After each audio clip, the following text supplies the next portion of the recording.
मोदी सरकार ने middle class के लिए पिटारा खोल दिया है। तो आइए जानते हैं कि वो कौन कौन सी चीजें हैं जो सस्ती होने वाली हैं।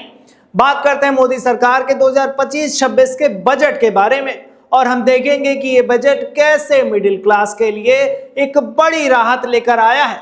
वित्त मंत्री निर्मला सीतारमण ने इस बजट में मिडिल क्लास के लिए जो घोषणाएं की हैं वह वाकई बेहद महत्वपूर्ण है। तो चलिए जानते हैं उन खास चीजों के बारे में जो सस्ती हुई है और मिडिल क्लास को कितनी बड़ी राहत मिली है।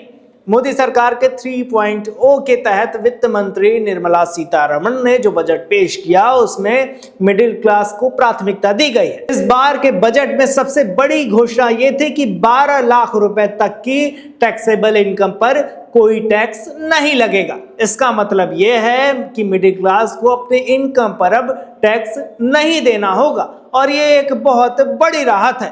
इस घोषणा से मिडिल क्लास के लाखों परिवारों को सीधा फायदा मिलेगा, यानी अब सैलरीड लोगों को अपनी आय पर कोई टैक्स नहीं देना होगा जब तक उनकी आय 12 लाख रुपए तक हो।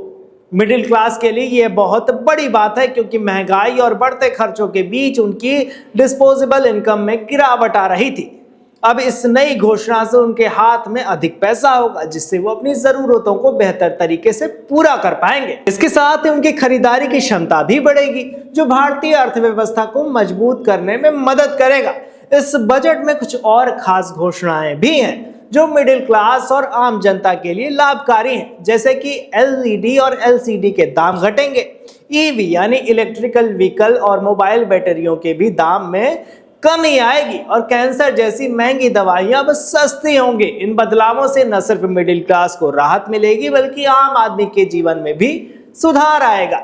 इसके अलावा किसानों के लिए पीएम धन धान्य कृषि योजना की घोषणा की गई है और उच्च शिक्षा के क्षेत्र में भी कई बड़ी घोषणाएं की गई हैं, जैसे आईआईटी और मेडिकल कॉलेजों में सीटों की संख्या बढ़ेगी।